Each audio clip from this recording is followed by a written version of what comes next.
Good evening, everybody. I'm Jenny Ray. I'm the Executive Director of the Northern Middlesex Council of Governments. I'm so excited to see all of you tonight. So thank you for coming. I hope that we continue to see a couple more people, new faces coming into the room. First, I want to really thank all of the public officials from all of our communities who've joined us tonight, leaders of nonprofit organizations, elected officials, leaders from our business communities, residents of this great region, and former NMCOG team members are also in the room, and my excellent colleagues. I actually would love for my excellent colleagues to stand up and be recognized for their work this evening, pulling all of this together. I can't thank them enough for all of the work they did to get us here. If you can stand and give them thank you.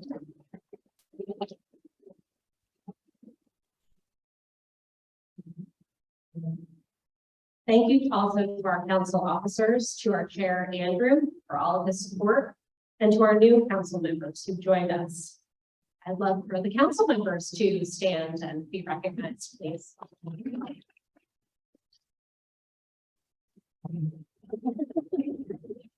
Thank you. I also want to extend a special thank you to Beverly Woods, who is our immediate past executive director who retired last year. Thank you to Beverly.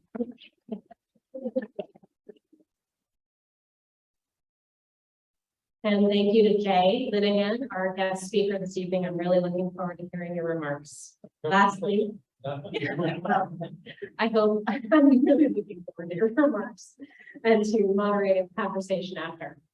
Lastly, thank you so much to UTEC for renting us this wonderful space here tonight, and to CTI for the excellent food. To all the team members from both UTEC and CTI for your assistance this evening. Thank you so much. Give them a round of applause for the meetings.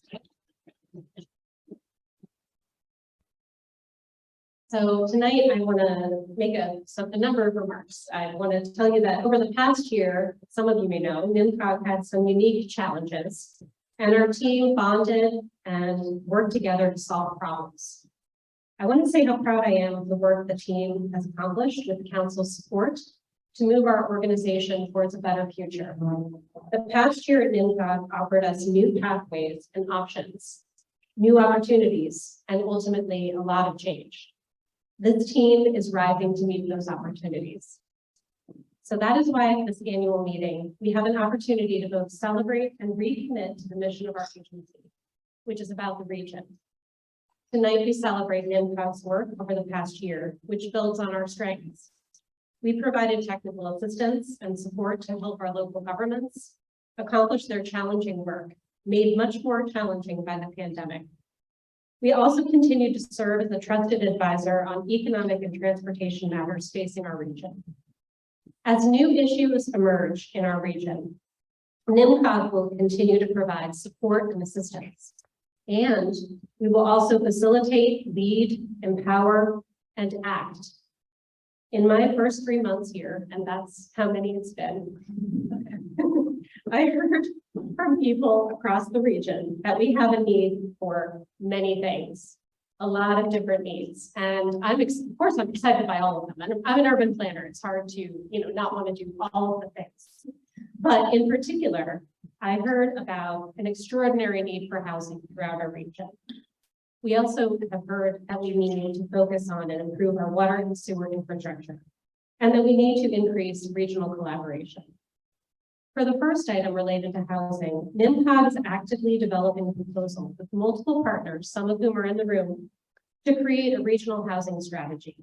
The strategy will better position our region with a roadmap, benchmarks, and an agreement on achieving goals that will have a lasting impact. Addressing infrastructure issues will require communities working together and leveraging significant investment from the state and federal government. NMCOG will be working with local, state, federal, and other regional partners to address these issues. And lastly, next month, NMCOG will be issuing a request for proposals for technical assistance and support from all of our communities and any organizations who need our assistance. We're ready to help your community with local planning, intermunicipal goals and achievements, and regional projects. And we want to work with you to find ways to collaborate as a region. I have known for a long time that this part of Massachusetts is a very special place. For those of you who might know a little bit about my background, I lived and worked and began my family nearby in the Merrimack Valley. The last part makes it an incredibly special place to me. It is a gateway which serves as both a promise and a destiny. Our collective history tells a story, entrepreneurship, and vision.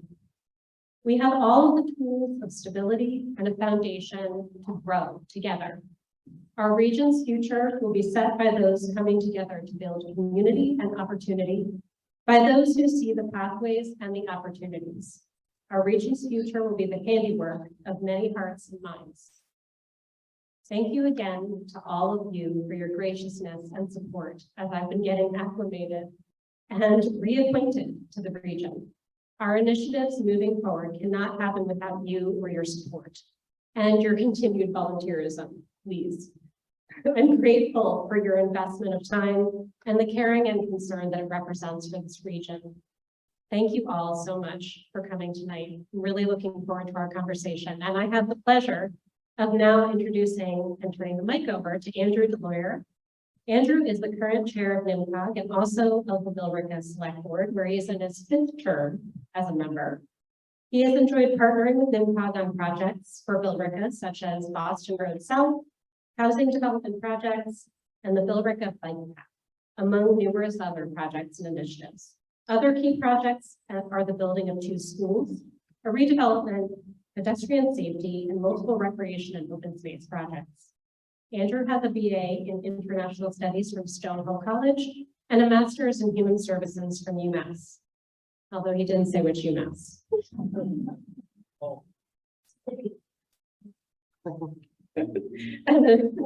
I understand. And an MBA from Suffolk University. So I want to say thank you again and welcome and to Andrew.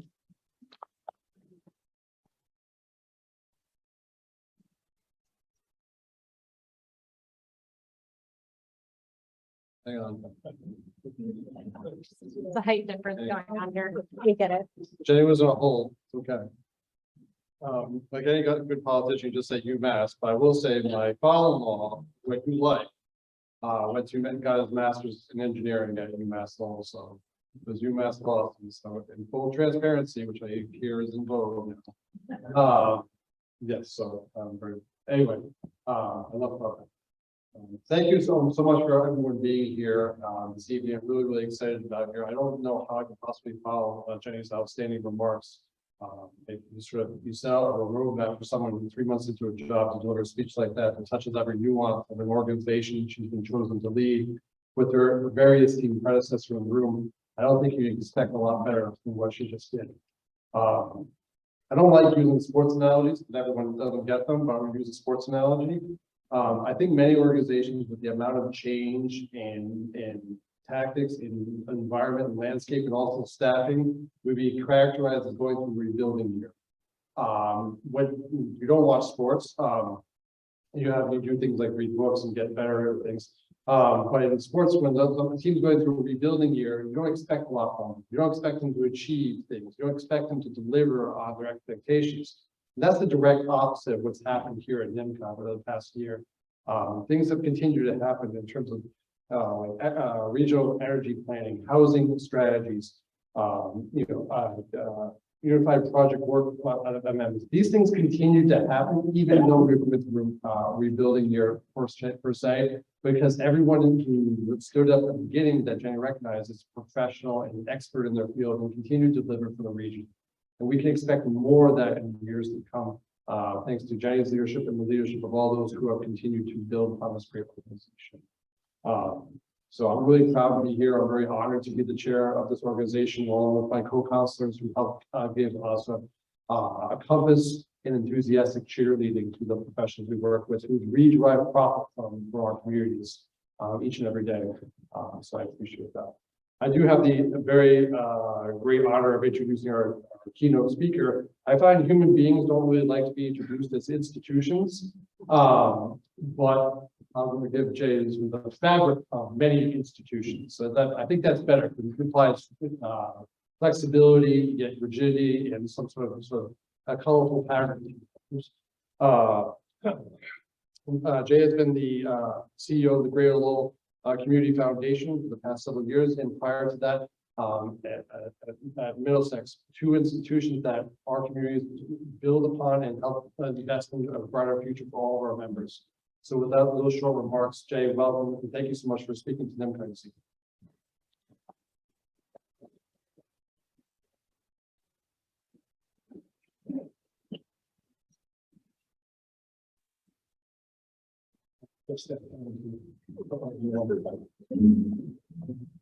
Well, thank you for that introduction. It's wonderful to be here tonight. It's to have the opportunity to be here and talk about what the Community Foundation does, and particularly how it relates to NMCOG. Now, you've got on your tables the annual report from the Greater Lowell Community Foundation for 2021, hot off the presses. If you don't take it home, I have to pack them up again and take them. So please take them, read them. There's a little bit more in there that you will learn than what I will speak to tonight. But the part that intrigues me a lot about the ability to speak it tonight is the fact that we share a common mission in large measure, and fundamentally we do. It is improving the quality of the life of the people who live, work, and play in the area that we serve. We just come at it from different directions, but ultimately that's the goal. That's what we want to do. There are 8 communities that NMCOG serves. There are 21 that the Greater Lowell Community Foundation serves. Again, they're in that program, and you'll see that the ones that you serve fall within the 21 we serve. So we serve fundamentally, again, the very same service is an overall. And to be able to work as we go forward to align some of the key things that you want to do is I'm really excited about. The Greater Lowell Community Foundation is engaged at this point with the economic development strategies. We're also engaged with the economic recovery and resiliency plan. And why wouldn't we be included in that? That action plan addresses housing, healthcare, economic development, food insecurity, all items that the Greater Lowell Community Foundation likewise deals with constantly. Partners, very similar, many similar partners, whether it be the Health Alliance, the Lowell Plan, the Chamber, obviously Middlesex 3, all different similar partners that also likewise work with the Greater Lowell Community Foundation. And today, I think more than ever, the need for partnerships and collaborations to do the things that need to be done in our community that are, I think, getting more done rather than less is more important than ever. And I just think we are much stronger together. And thank you for giving me the ability to be here and speak a little bit about that tonight. So going forward, I'm going to talk a little bit about community foundations and just, how they come about. About the Greater Lowell Community Foundation, a little bit about what we do. And I always want to talk about some of what we did as we went through COVID and the process that and the way we pivoted to the Community Foundation to address many of the needs that were in our community. And of course, one of the things about COVID, none of the needs that we addressed during COVID were new. They were just all exacerbated extremely. So what is a community foundation? Interestingly enough, community foundations have been around for over 100 years. And the first one was the Cleveland Community Foundation back in 1914. How they formed, interestingly enough, was that many banks, and Cleveland being the first to do this, they held charitable trusts from donors. But unfortunately, the donors passed away. So the banks were sitting there with all these charitable trusts, and they said, what do we do with them? Well, they fundamentally created community foundations. They said they got groups of folks together to say, we're going to take these dollars, we're going to implement the charitable desires of these donors. And that was the beginning of how community foundations started. Years after that, other major cities throughout the country had similar scenarios. I think it was 10 years after that the Boston Foundation was created. Very similar scenario where there were charitable trusts where they go, we got to figure this stuff out. The donors are gone. The money is here to be spent. So let's enact, again, a community foundation. Then it was in what really gave community foundations a significant age, and many for that matter, was in the Tax Reform Act of '69, when donor advised funds were first put in place. As I think many folks know, donor advised funds are a vehicle for folks to direct their charitable giving, create up funds, and have some of those funds go out to the community. And today there is in excess of 900 community foundations across the country. And as I noted before, it's all regional in nature. Community foundations have a certain geography. In Massachusetts, there's like 14 different community foundations. And by virtue of the fact that we're geographical in nature, there is no need for us to compete with each other. In fact, we supplement, complement, and work closely with each other to continue to do the work that we want to do and try to share best practices. As I think about community foundations and I talk about community foundations, one of the things I like to try to make certain is that for folks to distinguish them from private foundations or corporate foundations or family foundations. The community foundation is a public charity. That is a designation by the IRS, and being a public charity carries with it a variety of rules that we need to follow that are different than those of private and family foundations. Private and family foundations, the rules and regulations deal oftentimes with conflict of interest and self-dealing.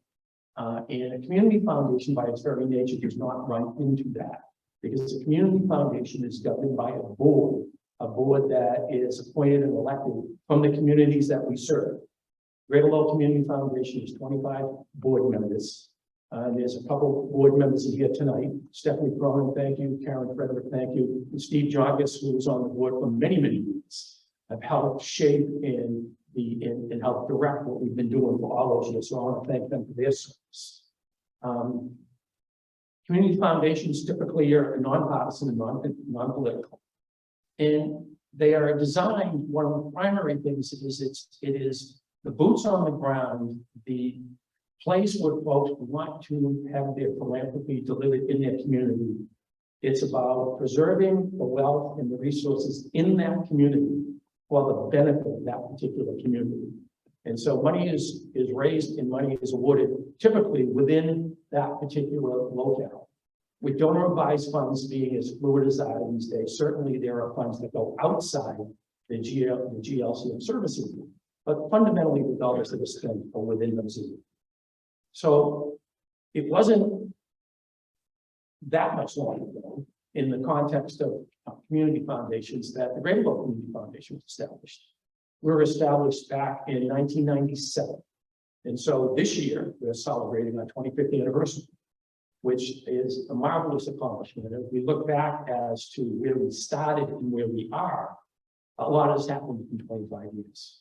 And we had a meeting or an event or a celebration not that long ago as we celebrated the 25 years, and many of the board members who had served in excess of 10 years and their leadership and advice have been instrumental in the time.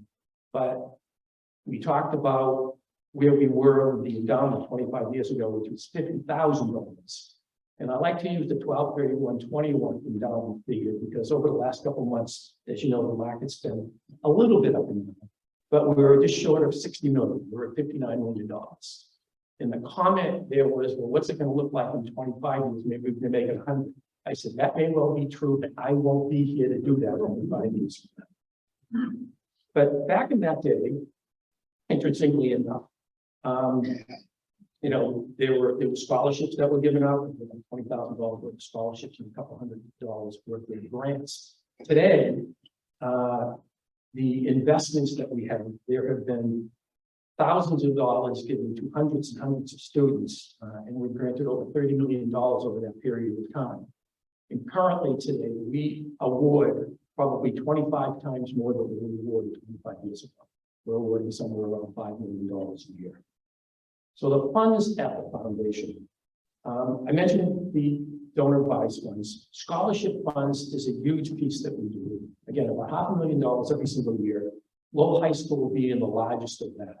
There are several hundred scholarship funds at Lowell High School.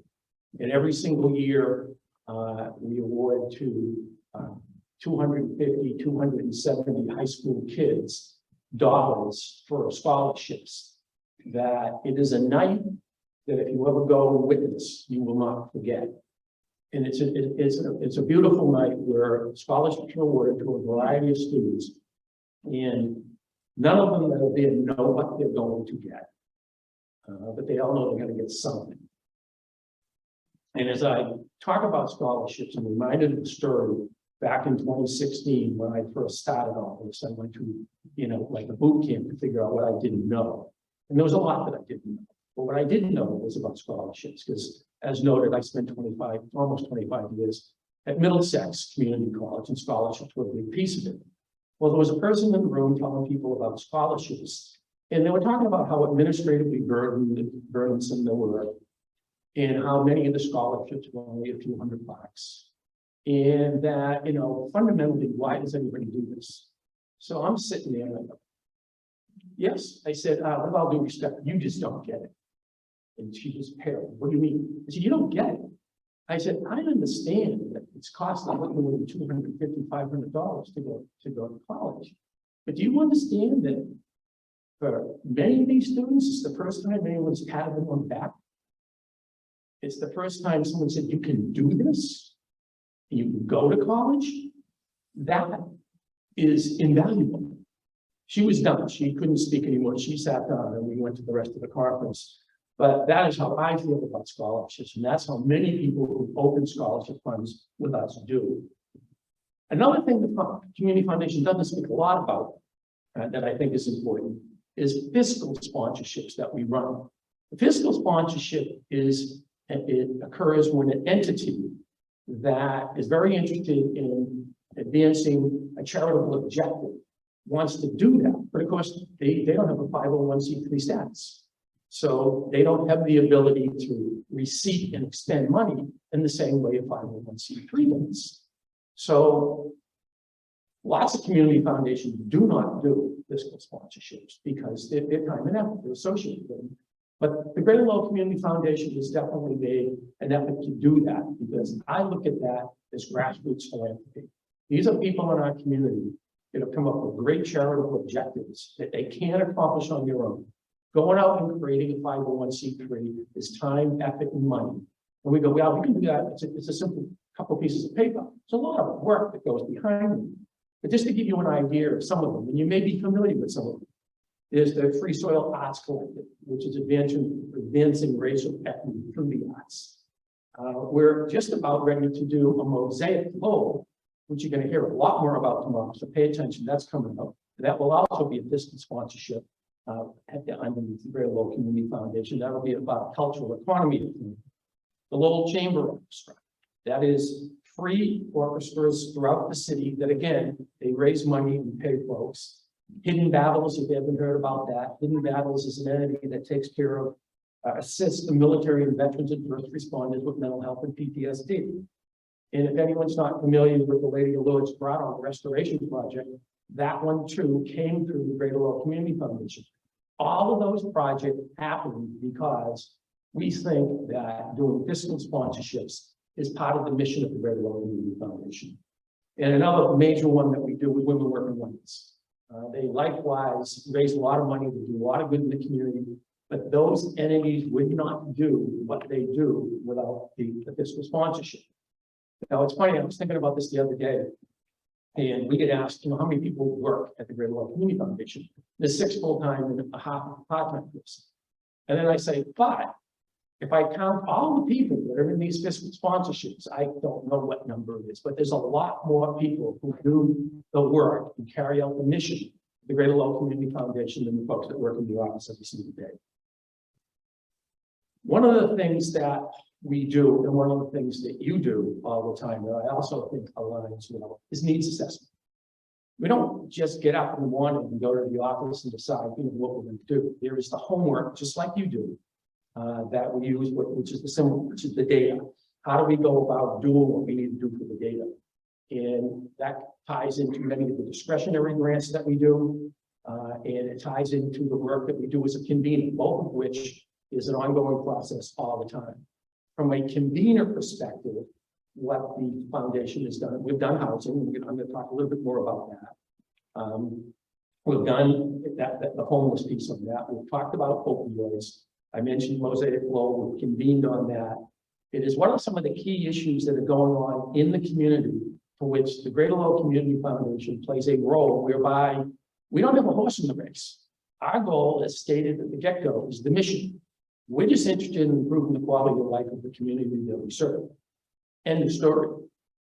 Let's bring the players together that can bring what they need to bring to the particular table to do that. And just to digress to the homeless thing just a little bit, that happened as we started in 2018.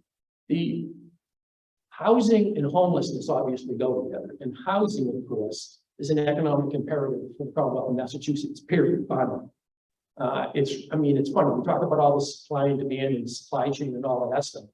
It's pretty basic when you look at housing. There's more people than there are houses, pretty basic. And that's the reason why houses are going for the prices that they're going for. And that's the reason why the rents are going as high as they are. And that is the reason that there are many people that don't have a roof over their head.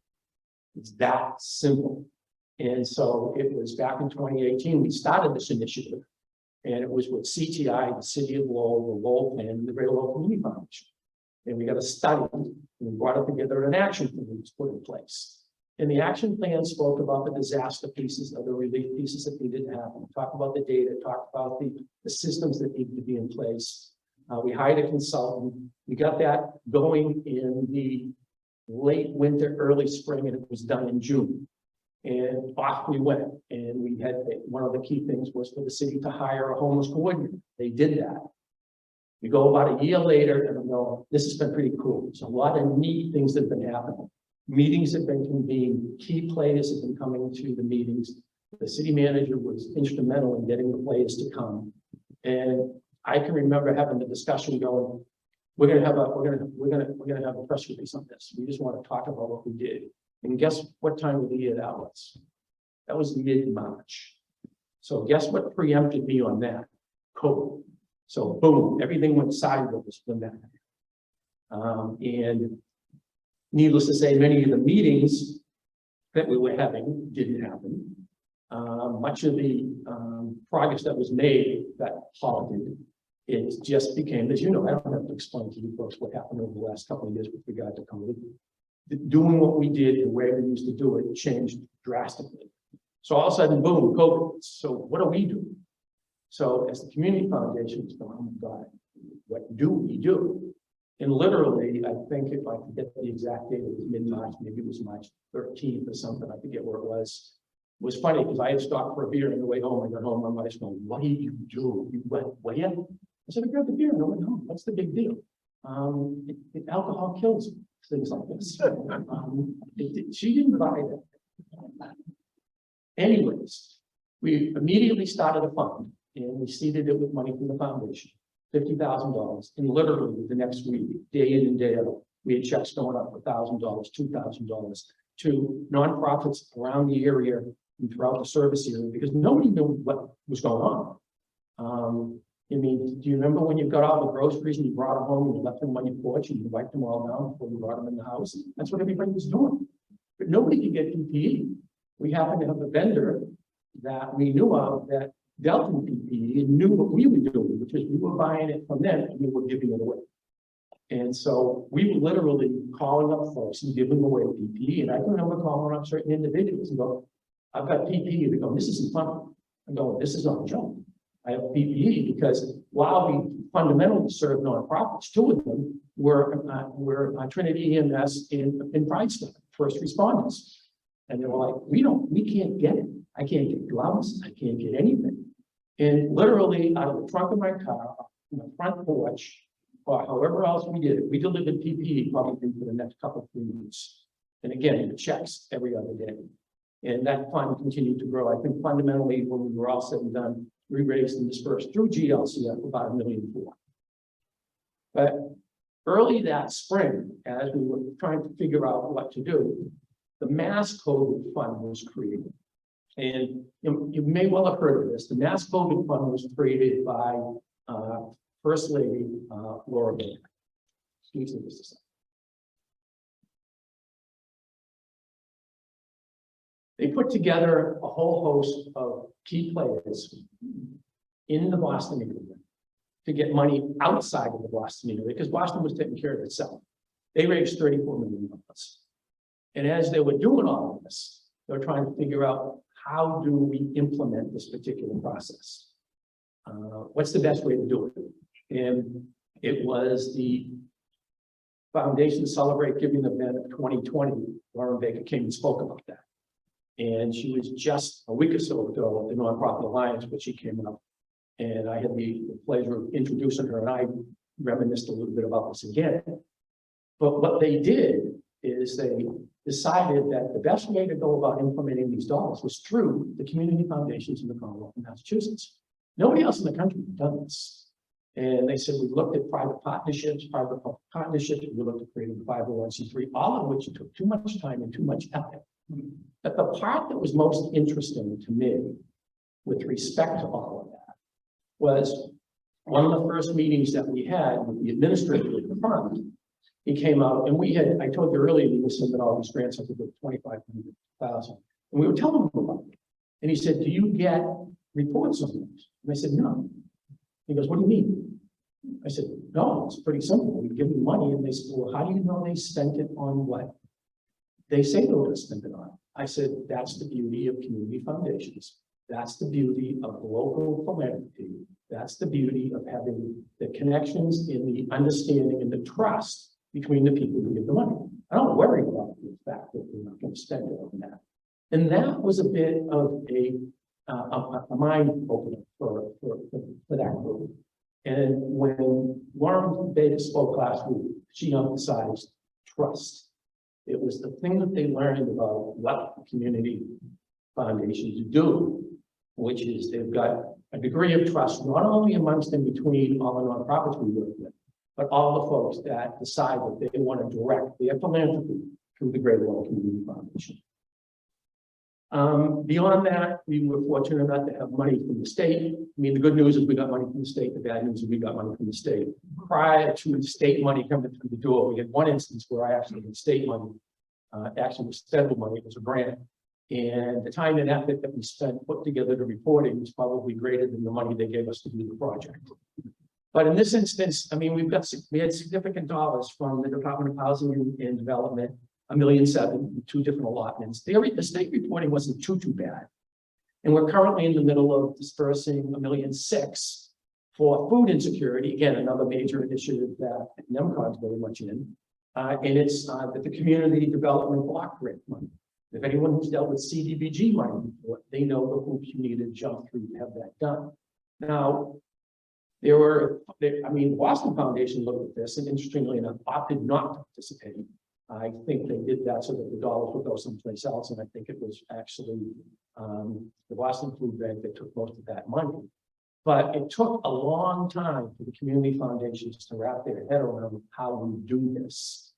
I had a discussion at the beginning of this with a development group, and they'll go, oh, this is great, all this money. I said, you guys know what a 133 audit is? Do you know what this is? And they go, what's this? What's that? I said, that's all the hoops you guys need to jump to do this. And it was funny, I talked to our accountant following Monday, and they said, I got 15 calls on Friday afternoon because of the meeting you had with these guys. I said, well, you know, forewarned is forearmed, and there's a lot of work that goes into that. And I don't want to belabor the fact that we have a lot of work with this, but the fact is we do, but we do it because that's what we need to do. We're getting money out of food insecurity, the dollars going out the door as we speak to address food insecurity across the entire service region that we do. But I mentioned housing a little bit, and I mentioned food a little bit. And without a doubt, as we look back over COVID, the most pressing need by far was food insecurity and housing insecurity. Think of that just for a second. When was the last time you thought, well, where am I going to sleep tonight and am I going to have food on the table? I've never had that. Way too many people in our community do it. Way too many people in our community do it.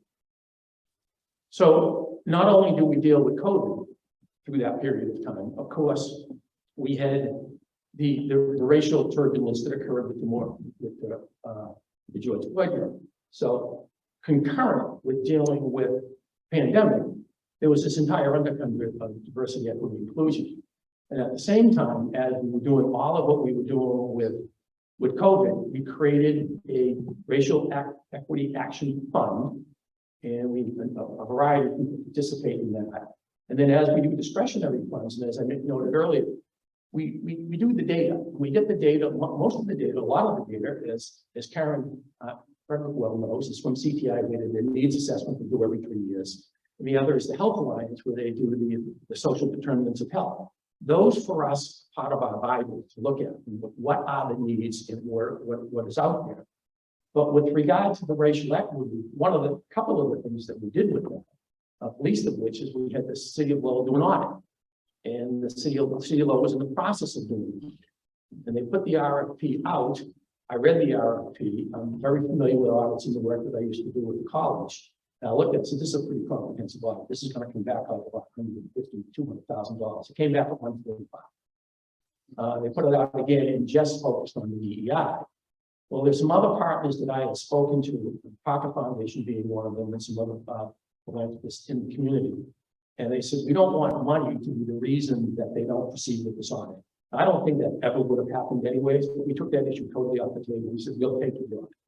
We'll give the city the money to do this audit. So, and they did. And they've moved forward on that. They hired a person into the job that didn't work. That person left. And at the present moment, the city manager has got a contract with Middlesex Community College to do several years worth of racial equity training. I'd like to thank the Greater Lowell Community Foundation and all of that. Had a little something to do with that. So I'm excited about that and some of the things that will come forward with that. So, I've gone so far pretty good on time, but so what's next? Again, housing. Housing is by far, in my opinion, the most pressing issue that we face. Interestingly enough, I spent this morning with our investment committee, and we've got about a bunch of investment managers. And of course, what do you think we heard about? We heard about the economy, we heard about inflation, we heard about energy costs, we heard about the housing and all of that. All of that is going to have a major impact on whether or not people can stay in their houses during the course of this particular winter. Hopeful that we've got state and federal assistance that comes with that, but that is going to be a challenge for many, many people. And a moment ago, I said, when was the last time you worried about where you're going to eat or what you're going to have for dinner or where you're going to sleep? How about whether or not you're going to pay your electric bill or buy groceries or take care of your drugs or, or any of those things? People are going to have to make major choices because of the inflation, the energy costs and all of that. So we need more, definitely more housing, definitely more assistance for the housing community. Mention Mosaic Lowell again. Again, you'll hear a lot about that tomorrow. Mosaic Lowell is going to be an initiative that is going to be, in my opinion, is going to be transformative of the cultural economy in the city of Lowell. A lot more of that to come, so pay attention to that if you would. And then the other thing I look at going forward is mental health grants. We've got a $150,000 RFP on the street as we speak, dealing with mental health. I was over at Lowell High School not that long ago. We were doing a thing with Katie's Closet, which is a fabulous nonprofit that does work in the high schools, delivers clothing and basic needs for kids that don't have it. The interesting aside to that, if you're not familiar with Katie's Closet, if you're a kid that doesn't have the right sneakers, the right shorts, pants, or t-shirt, you don't go to school. You stay home. Because when you go to school, you know how we all were in high school, right? We weren't the nicest people. We were cruel and drank on people all the time. That's what kids do. And they still do that. So they just don't come. The absenteeism rates and graduation rates in the schools where Katie's Closet has been have all gone up significantly. So it's a fabulous, fabulous nonprofit that does amazing work, as do so many nonprofits in the service area. So we're doing mental health grants. And then going forward, Greater Lowell Community Foundation, I mentioned some of our discretionary grants. We usually do them in 2-year cycles. When I first came through the door in 2016, it was pretty much a no-brainer. We did opioids. It was like for 2 years, we're going to fund opioids. And we have $125,000 a year on that certain discretionary that goes up. We got other discretionary funds beyond that. And then we did social education. And over the last 2 years, in addition to when we put in place that racial equity action plan, we said racial equity is going to be the focus for our discretionary grants for 2 years. But the little side story to that is we were talking about what we wanted to do with the racial Equity Action Plan, and we still got a balance in that. And as I know that we took care of the audit, I had this idea or thought that when we do the grants for the racial equity discretionary grants, and they come in from the entire services, all the nonprofits will send in grants towards this particular RFP. I said, we're going to go through those and we're going to find the theme, the thread for racial equity, and that's what we're going to do. That did not happen. What did happen was the consistency of where racial equity is all across our community, the lack of racial equity all across our community. It came in from all sorts of nonprofits looking for all sorts of assistance to do all sorts of different things to address racial and social justice in our community. So that is still going to be on our agenda going forward in 2023. So thank you so much for giving me the time to talk about Lowell Community Foundation. Thank you for giving me the opportunity that I look very much forward to working with NMCOG. We can see there's lots of stuff for us to do in our community. And thank you so much. We are stronger together. Thank you.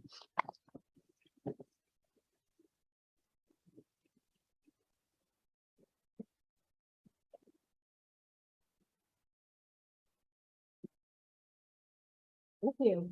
I have to turn this on. So I want to thank you, and I also want to see if there is anybody who has a question for Jay. There's no Monday Night Football last night, so you're not worried about that.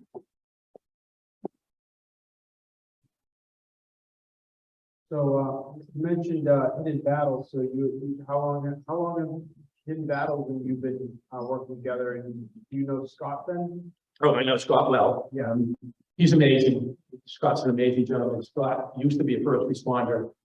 He has firsthand knowledge of PTSD and suicide prevention. And that's what they do.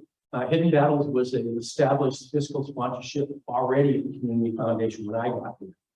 And they've been going strong ever since.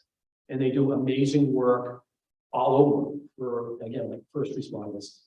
And it's desperately needed.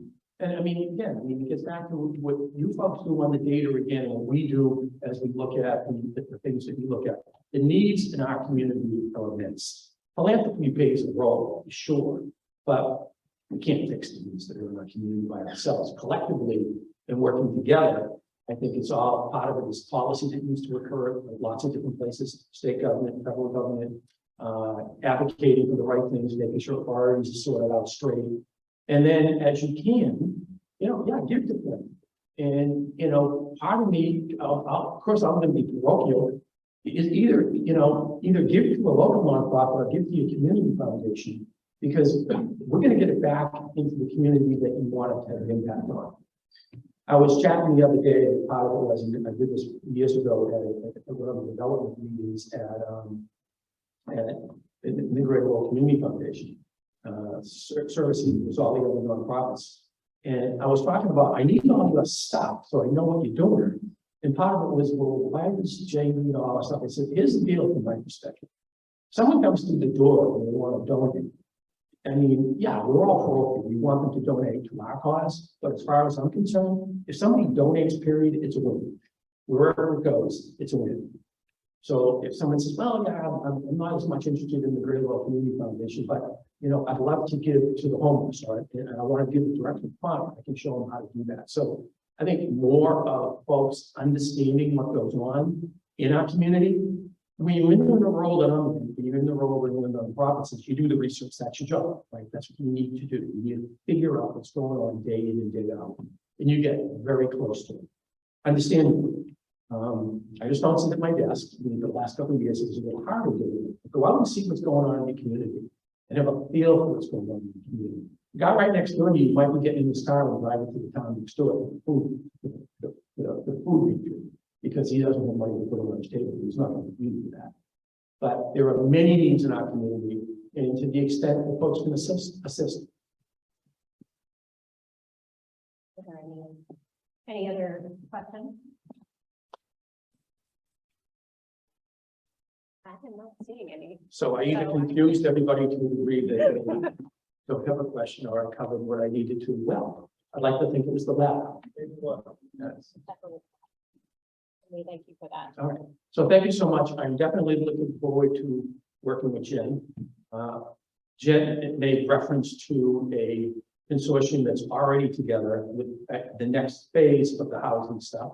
And she is part of that discussion, and we're going to continue to have that discussion. I think it is such an important issue in our community. And we were chatting about it earlier, just, it was, if you think of housing 20 years ago, or longer ago if you wish, we weren't looking at what we've got. We're looking at the encampments on the rivers. We weren't looking at people that were desperate to stay in their housing. Fast forward 20 years. We don't do anything. Rest assured, that's not going to be better. It's going to be worse.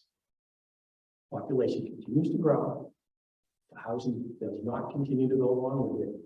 There are all sorts of folks that think we need to do all this great stuff, but if you want to do something in their neighborhood, they say, no, we can't do that. There's a point where that needs to stop. And there's a point where it's like, we got to do what we got to do. It's that simple. So thank you again for allowing me to get it.